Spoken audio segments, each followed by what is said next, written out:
Class की heading है simple harmonic motion.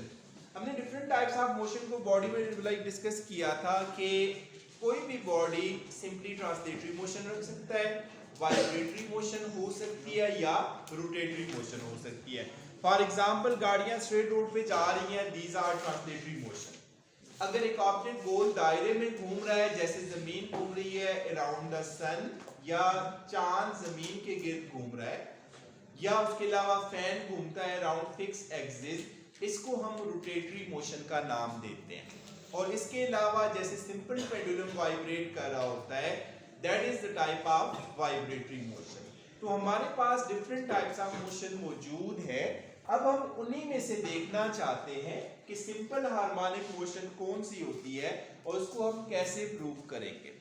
हम डिफाइन इसे कुछ ऐसे करते हैं, the type of motion in which acceleration is directly proportional to the displacement but it is in its opposite direction is called simple harmonic motion। अब math spring system के लिए हम इसे प्रूव करना चाहेंगे। लाइक मैथमेटिकली हमने ऐसी type of motion prove करनी है जिसमें हम अगर मैथमेटिकली प्रूव कर दें a is proportional to -x, फिर हम बोलेंगे ये सिंपल हार्मोनिक मोशन है। अगर मैथमेटिकली हम ये रिजल्ट प्रूव नहीं कर सकते तो वो सिंपल हार्मोनिक मोशन नहीं होगी। लेट्स से हमारे पास एक ऐसा ऑब्जेक्ट मौजूद है जो किसी एक एंड पे फिक्स पोर्ट के साथ सस्पेंडेड है, उसके साथ एक स्प्रिंग लगा हुआ है, उस स्प्रिंग के साथ ये ऑब्जेक्ट अटैच्ड है जिसका मास m है। फर्ज किया हमारा ग्राउंड लेवल ये है और ये क्रॉस दिस लाइन मूव कर सकता है। इनिशियली ऑब्जेक्ट जिसका मास m है वो भी रेस्ट पे है और स्प्रिंग भी रेस्ट पे है, कोई भी टाइप ऑफ मोशन नहीं। लेट्स से मैं इस ऑब्जेक्ट पे फोर्स लगा के इसको स्ट्रेच करके लेके जाता हूं इधर। सो फोर्स लगाने से क्या हो जाएगा, मास मूव करेगा फ्रॉम लेफ्ट टू राइट और एट द सेम टाइम जो आपका स्प्रिंग है वो स्ट्रेच होके उसके साथ आगे चला जाए। अब स्प्रिंग के केस में आप लोगों ने हुक्स लॉ पढ़ा हुआ है कि जब हम एक ऑब्जेक्ट को स्ट्रेच करते हैं, हम जितनी फोर्स लगाते हैं वो F = kx होता है। लाइक हुक्स लॉ ये कहता है कि जब आप स्प्रिंग को स्ट्रेच कर रहे हैं तो अमाउंट ऑफ फोर्स को आप F = kx से रिप्रेजेंट कर सकते हैं। जब मैंने इस ऑब्जेक्ट को स्ट्रेच करके यहां ले आया था, अब जैसे ही इधर से रिलीज करूंगा तो ये स्प्रिंग की वजह से वापस टुवर्ड्स मेन पोजीशन आएगा, लेकिन वापस आके मेन पोजीशन पे रुकेगा नहीं। ड्यू टू वेलोसिटी अभी जो स्प्रिंग स्ट्रेच हुआ था अब कंप्रेस होगा, कंप्रेस होने के बाद फिर से स्ट्रेच होगा, फिर कंप्रेस, तो ये to and fro motion start हो जाएगी। अब हम देखना चाहते हैं क्या ये to and fro motion simple harmonic motion है या नहीं है। तो हमने कहा था जब हमने स्प्रिंग को खींचा तो हुक्स लॉ ये कहता है F = kx वो फोर्स है जो अप्लाई करके हम स्ट्रेच करके ऑब्जेक्ट को यहां पे लेके आए। तो जो उसके लिए रीस्टोरिंग फोर्स होगी वो उसके अपोजिट डायरेक्शन में है, तो यहां से हम कहते हैं कि रीस्टोरिंग फोर्स = -kx। तो अकॉर्डिंग टू हुक्स लॉ जो रीस्टोरिंग फोर्स होगी, restoring force can be written as F = -kx। इसे मैं इक्वेशन नंबर 1 का नाम दे देता हूं कि जैसे ही हमने स्प्रिंग को स्ट्रेच करने के बाद रिलीज किया था, that was moving toward the main position. Main position की तरफ आते हुए जो रिस्टोरिंग फोर्स थी वो आप -kx से फाइंड कर सकते हैं।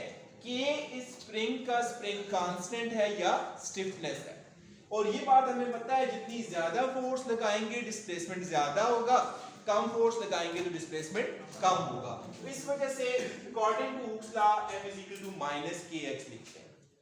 फिर उसके बाद जब ये to and fro motion start हो गई तो यहाँ पे Newton second law of motion भी अप्लाई होता है। According to second law of motion F किसके बराबर होना चाहिए, ma। तो इधर हम लिखते हैं according to Newton second law of motion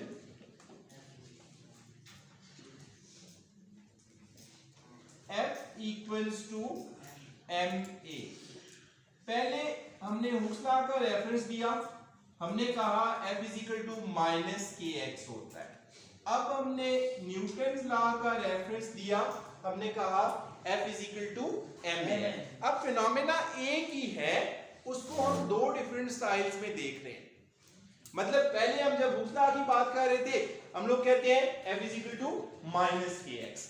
जब हम लोग बात कर रहे थे न्यूटन लॉ की, हम कहते हैं F is to m a. For example आपकी क्लास में एक बच्चा है उस्मान, हम कॉलेज में आके ढूंढते हैं, हम कहते हैं जी उस्मान फर्स्ट ईयर की आई सेक्शन का स्टूडेंट है।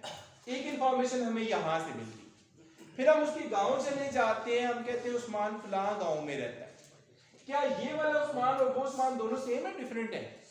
सेम है। तो उसी तरह से जब हमने दो डिफरेंट जगह पे फोर्स के बारे में बात कर दी, तो हम कहते हैं कि यहाँ ये रिजल्ट आपका इस फॉर्म में लिखा जा सकेगा। वीडियो स्टॉप हो गई? अच्छा अच्छा अच्छा, ठीक है, wait a minute, no issue, हो जाएगा। तो अब यहां पहला रिजल्ट हमारे पास F is equal to minus k x बना था, second result F is equal to m a बन गया। अब ये अकॉर्डिंग टू हुक्स लॉ था, ये according to Newton second law of motion है, लेकिन दोनों रिजल्ट्स आपस में वैलिड हैं। जब दोनों रिजल्ट्स वैलिड हैं तो इसका मतलब है आप इक्वेशन 1 को और इक्वेशन 2 को कंपेयर कर सकते हैं। ठीक है, अब आपके पास जो रिजल्ट बनेगा वो कुछ ऐसे बनेगा, कंपेयरिंग इक्वेशन नंबर 1 एंड 2। तो जब हमने इक्वेशन 1 को और 2 को कंपेयर किया, रिजल्ट ऐसे बनेगा like F is equal to minus kx, F is equal to ma, so ma equals to minus kx। और दोनों साइड्स पे अगर आप m से डिवाइड कर दें तो ये रिजल्ट कुछ ऐसे बनेगा, a equals to minus k divided by m हमने अलग लिख दिया, मल्टीप्लाई बाय x। ये रिजल्ट हमें मिला from Hooke's law and from Newton second law of motion.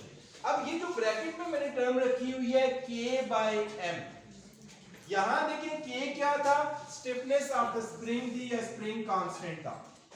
इसकी वैल्यू हर स्प्रिंग के लिए कांस्टेंट होती है।